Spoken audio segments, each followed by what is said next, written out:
The best thing about stand-up comedy is it's completely meritocratic. Okay, there is no cheating it. There is laughter in the room or there's no laughter in the room. When you have a poet, you can have silence and you never know, is this guy any good or not? With the comedy, it's absolutely apparent. And if you can make people laugh in a room, that's a very valuable skill and it's very apparent. And I started doing stand-up comedy as a young guy. Went to the Comedy Store in London. I saw Mike Haley with Nick Hancock on the bill and Arthur Smith. And I was blown away by just these guys I'd never heard of with nothing more than a little podium to stand on and a stick mic and just ripping the arse out of this room. I thought, what an extraordinary art form. And I started doing it from that moment, really.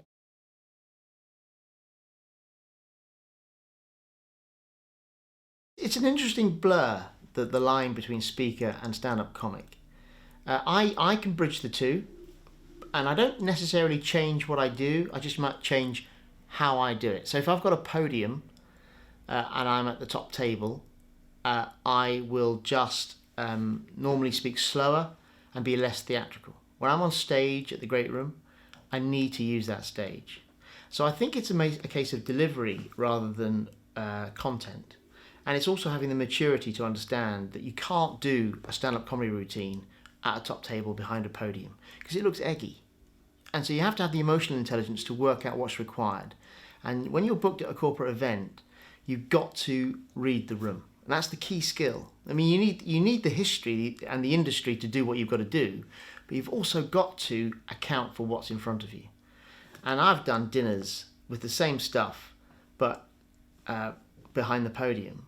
And I've had people rocking with laughter, but it wouldn't have worked had I tried to make a stand-up comedy gig. So I think that's the main difference, is how you deliver it.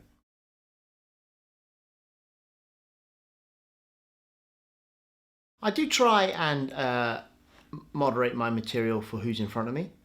I do a significant amount of research and work to try and understand who they are, and as well as that, because my material is very accessible, I always talk about my life, but actually it's reflecting everyone else's life. Because I've lived in Britain all my life, and so if you've had kids, you've gone to school in Britain, you've gone to university, you've had a job, you've your cash point card's not worked, you've lost your phone, you've kind of done everything that I've done.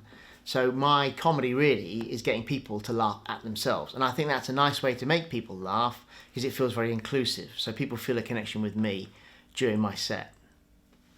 And then I'm an accessible guy. I don't mind me turning up when the client wants me to turn up and meet them afterwards. And, I think, if you're aloof as a corporate booking, then you can disappoint the experience for the client. And the client wants you there, they've booked you, you're there, hopefully be funny on stage and then be a good guy afterwards.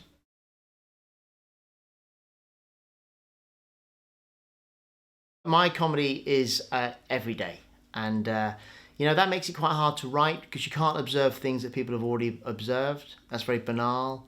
So if I come up with an observation, isn't it funny how your feet get cold in the winter? No, mate, no, that's not funny. We've already. You need to show people things that they haven't realised themselves, but it resonates as soon as you say it, and they go, "Oh God, why didn't I notice that?" And that's the best comedy. Why didn't I see that? And but I call them little gems, and they're quite hard to come across. So you got to keep searching and moving rocks around. But that's how I make people laugh and observing things. I don't deliberately set out to do it. It's just I see humour in everyday things, and it's how I articulate it. And sometimes how you say things is how powerful the laugh is on stage. You've got to use the pause, you've got to be brave enough to let something hang out there, let them interpret it, and then make the delivery, and the delivery is almost like a sort of big silver salver for them, and it can release their laugh.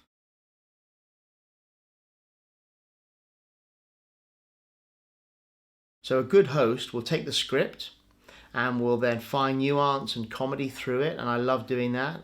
Wherever I can, I find laughs in their script. I use the AV enormously.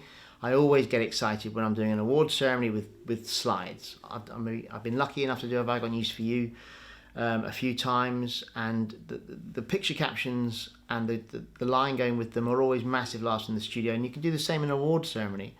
And a good host is someone who is witty enough to react to things in the room. So things happen, the winner is Michelle Keane, and Michelle's not there, but a bloke comes up instead. And then there's loads of fun to be had with it. It's a successful operation, aren't these surgeons clever? And it's just good fun, and I enjoy it, and I become part of their evening. And I love the fact that they'll go home at what they thought might have been a turgid industry presentation, but they've gone home going, oh, I had a great night. And it was because of me, because of the host. And I think that's why we can be well paid, because you spent hundreds of thousands of pounds putting an event on, and if you don't have a host who's memorable, it doesn't matter how good your beef bourguignon was, if you don't have the host who's doing his job, then the evening's just one of those boring evenings. And we can electrify evenings. When I say we, clearly I just mean me.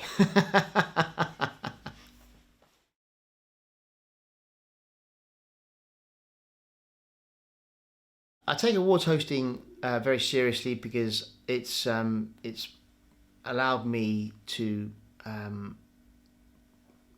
really single myself out as a comedian doing awards hosts as well as I've done and as many as I've done.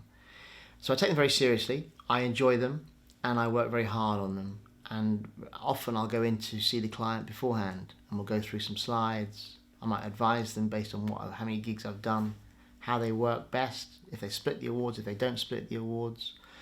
And as much as I can, I try and stamp on their evening my comedy and my hosting. So I become a real big part of their ceremony, as opposed to just someone who turns up 15 minutes before the awards, they do a generic 10-minute set, and then they just read out what's given to them. That, to me, would be fine if I was one of the more famous comedians who is just booked because they're famous. But the reality is, I'm much less known than the guys I'm going up against to get these gigs. So therefore, I see it in my head, I've got to be better than them, and I've at least got to be more committed. And I am. And I'm very professional, and I want, as I say, I want people to say that evening with Dominic Holland was the best award ceremony that we've ever had. And that's often said to me, and I'm very proud of that, and that means that's how I get work going forward.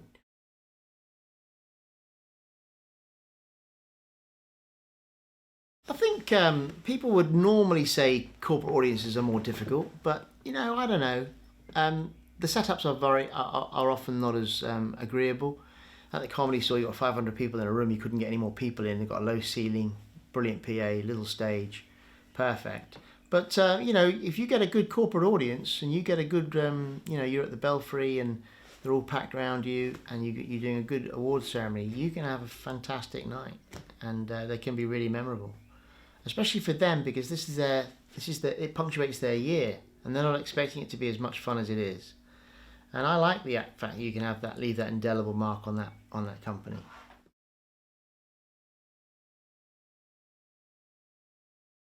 Yeah, as well as writing speeches, obviously for myself and plays and sitcoms, I've actually written a few speeches for famous people and a few CEOs. So I'm writing a speech at the moment, for example, for an Olympian who wants to improve their after-dinner speech. So we sit together, and I've done it for a few famous rugby players.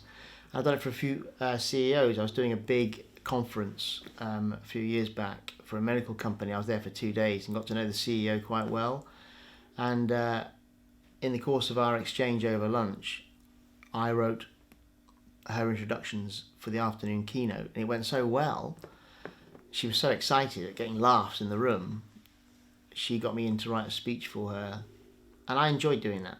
It's quite time consuming, but it's worth doing because they're business people.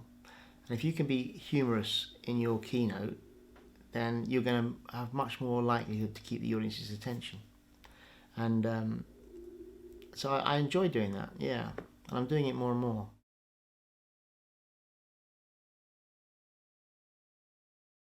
I don't have a preferred size of audience. I like a full room. I went to do a dinner in Corn not long ago, and all I had was intimate audience.